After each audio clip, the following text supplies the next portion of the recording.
Hello boys, हम your physics teacher. आज हम आपके सामने एक ऐसा टॉपिक लेकर आए हैं जो बताए तो बहुत छोटा सा टॉपिक है, लेकिन कुछ मिसकंसेप्शन है उसके बारे में। यानी कुछ जो है उसका जो कॉन्सेप्ट होता है बच्चों को आमतौर पर क्लियर होता नहीं है। लेकिन मैं अपने टॉपिक की तरफ आने से पहले आपके सामने एक सवाल रखता हूँ। मेरा सवाल ये है आपसे, व्हाट इज फोर्स? फोर्स क्या है? अगर किताब के जवाब की तरफ आए तो किताब में अक्सर लिखा होता है कि force is push or pull. Force क्या है? पुश और पुल है। पुश है या पुल है जो किसी बॉडी पर लगाई जाती है।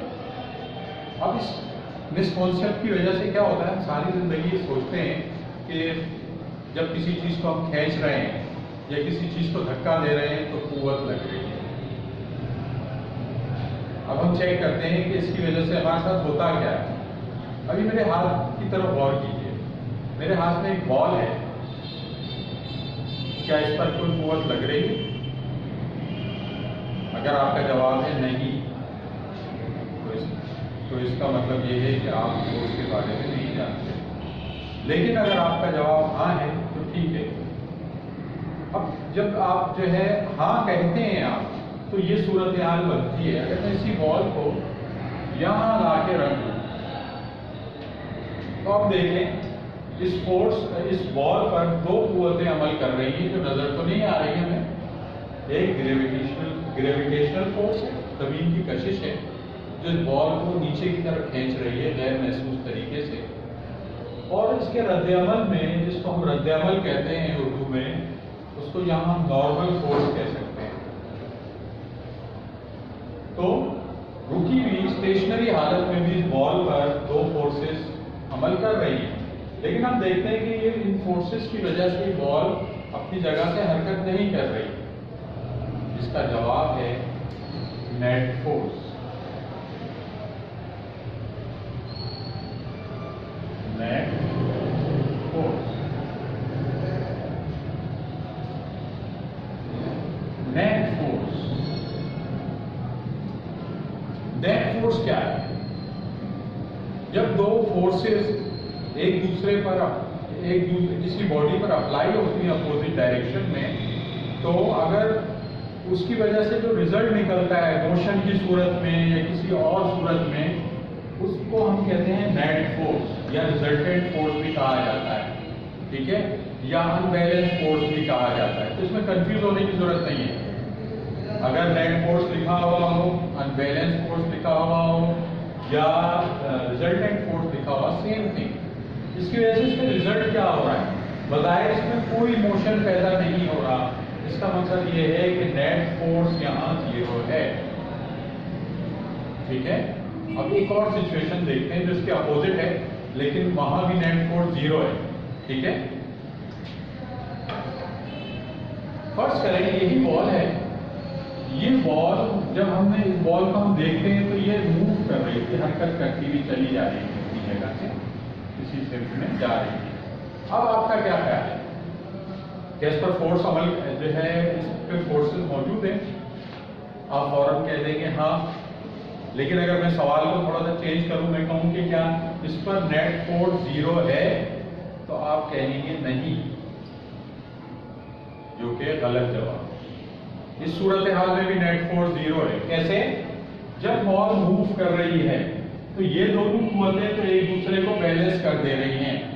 इस डायरेक्शन में तो ये दोनों नेट फोर्सेस, जो दोनों फोर्सेस हैं, उनका नेट या असर 0 हो सकता है।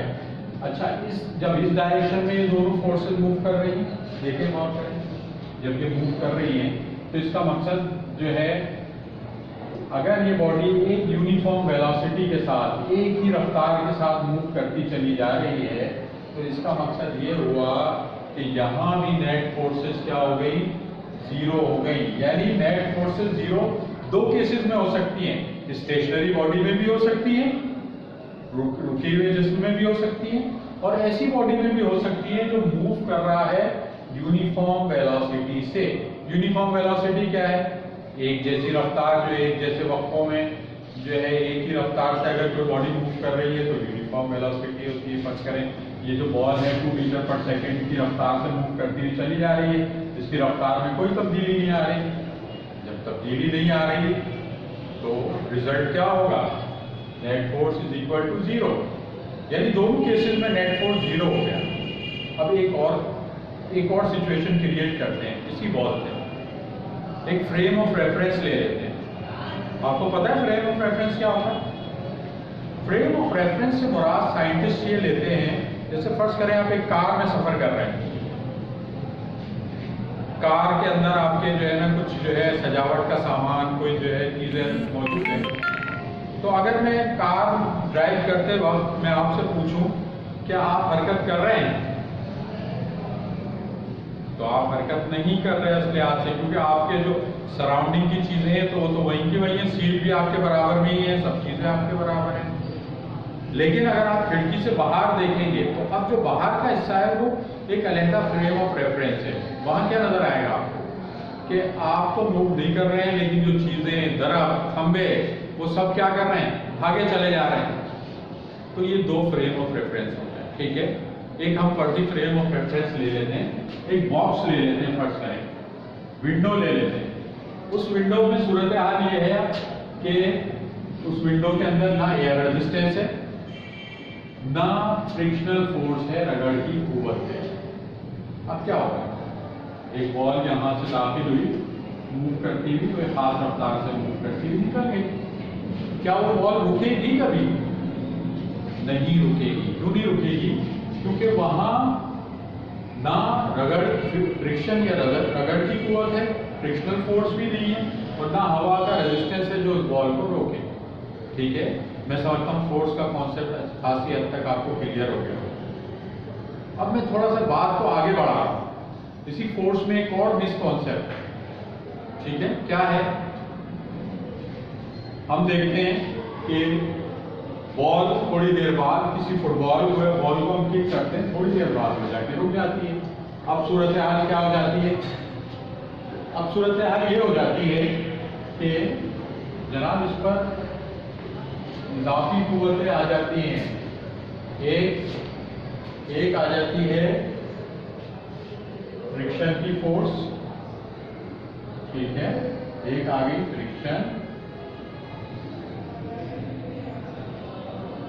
फ्रिक्शन आ गया, और दूसरा आपने जो इसको पुश किया था, धक्का दिया था, फोर्स लगाई थी। अब क्या होगा? जब अगर अब ये नेट फोर्सेस जो है ना अगर 0 होगी, इन दोनों ने एक दूसरे को बैलेंस कर दिया तो बॉल मूव भी नहीं करेगी। ये तो वैसे ही ऑलरेडी बैलेंस कर रही है एक दूसरे को। आपने पुश किया, थोड़ी देर बाद जाके बॉल की रफ्तार कम हो गई, तो फ्रिक्शनल फोर्स ने उसे धीरे धीरे रोक दिया। ठीक है, समझ में आ गई यहाँ तक बात? यानी हमने सारी बात से ये समझा कि फोर्स जो है, फोर्स सिर्फ पुश और पुल नहीं है। फोर्स पुश और पुल के साथ क्या होता है कि force is push or pull resulting from the interaction with another object. यानी फोर्स की डेफिनेशन क्या है कि फोर्स पुश और पुल है, लेकिन ये कब पैदा होता है?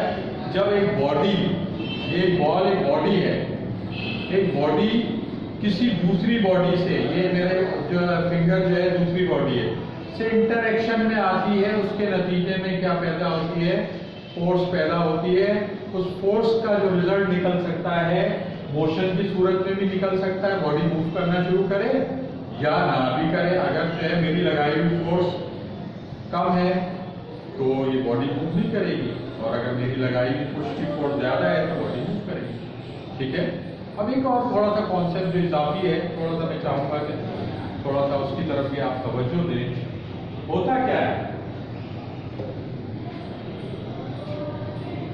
फोर्सेस जो होती हैं दो किस्म की होती हैं। एक कॉन्टैक्ट फोर्सेस, एक फोर्स होती है कॉन्टैक्ट, CONTACT, कॉन्टैक्ट, और दूसरी हो जाती है नॉन कॉन्टैक्ट। क्या? Non contact. अब क्या है कॉन्टैक्ट फोर्स, क्या है नॉन कॉन्टैक्ट क्या है? जरूरी है बहुत समझना, वरना हमारे लिए मसला रहता है बाद में। कॉन्टेक्ट फोर्सेस जैसा कि लफ्ज के माना से जाहिर है जिसमें टच शामिल हो, जैसे अप्लाइड फोर्स, मैंने किसी बॉल को जो है किक लगाई तो फोर्स अप्लाई की ना, तो मेरा हाथ फिंगर्स का बॉल से कांटेक्ट हुआ, तो ये जो पुश की फोर्स है या अप्लाइड फोर्स है क्या होगी, कॉन्टेक्ट फोर्स। उसके अलावा फ्रिक्शनल फोर्स, जब कोई चीज रगड़ती है तो क्या होता है, बॉल जो है जमीन की सरफेस के साथ रगड़ खा रही है, कांटेक्ट में आ रही है। अच्छा, इसी तरह एयर रेजिस्टेंस भी कांटेक्ट है, हवा जब बॉल मूव करेगी तो हवा से टकराती है, कांटेक्ट में आ रही है। और फिर नॉर्मल फोर्स या जिसको हम रद्द अमल कहते हैं, यहाँ जो लिखा था वो भी इसलिए हो रहा है कि बॉल स्टेबल के कांटेक्ट में, यानी हमने सीखा कि कांटेक्ट फोर्सेस वो होती हैं जब दो बॉडीज एक दूसरे को टच कर रही है, फिजिकली टच कर रही है। नॉन कांटेक्ट फोर्सेस क्या है, इनका जिक्र भी हम अक्सर पढ़ते हैं। ग्रेविटेशनल फोर्स, अगर इस बॉल को मैं ऊपर से छोड़ दूं तो ये नीचे इसलिए चली गई कि एक ऐसी फोर्स है जो इसको नीचे अपनी तरफ खींच ले रही है। उस फोर्स को हम कहते हैं ग्रेविटेशनल फोर्स। वो बज़ाहिर फिजिकली कांटेक्ट में नहीं आ रही बॉल के, लेकिन फिजिकली कांटेक्ट में नहीं है। इसी तरह मकनातीस आप रख दें किसी चीज से दूर, तो क्या मकनातीस के कोई हाथ है जो उसको खींच रहे हैं किसी चीज को? नो, वो कांटेक्ट में नहीं है, उसको हम कहेंगे नॉन कांटेक्ट फोर्स, फोर्स है वो। इसी तरह बिजली का कोई तार है, खुदा का खास्ता जब हम उसके बाद जो है हाई टेंशन लाइनें, ज्यादा वोल्टेज वाली लाइनें क्या करती हैं, अपने करीब से गुजरने वाली ऑब्जेक्ट्स को खींच लेती हैं, तो वो भी क्या होगी, नॉन कांटेक्ट। कांटेक्ट वो जिसमें फिजिकल कांटेक्ट हो दो बॉडी में, नॉन कांटेक्ट फिजिकल कांटेक्ट नहीं मौजूद होता लेकिन फोर्सेस मौजूद होती हैं। मैं समझता हूँ अच्छा खासा आप इस कॉन्सेप्ट को क्लियर समझ गए होंगे। बस याद रखिए कि फोर्स क्या है, फोर्स क्या है, force is a push or pull resulting from its interaction with another object। जब दो बॉडीज का आपस में इंटरेक्शन होता है, चाहे फिजिकल इंटरेक्शन हो या नॉन फिजिकल इंटरेक्शन हो, फोर्सेस अप्लाई होती हैं। ठीक है, अब अगली वीडियो में हम थोड़ा सा इस टॉपिक को आगे बढ़ाएंगे। हम देखेंगे कि इफेक्ट ऑफ फोर्सेस क्या है, फोर्सेस के असरात क्या होते हैं बॉडी को। ठीक है बेटा, अब ये है कि इसको आप समझने की कोशिश कीजिए, ये लिखने का काम नहीं है, सिर्फ मैंने आपको समझाने के लिए डाला है। आपको पता है मेरा ताल्लुक कहाँ से है, स्कूल से बात। ये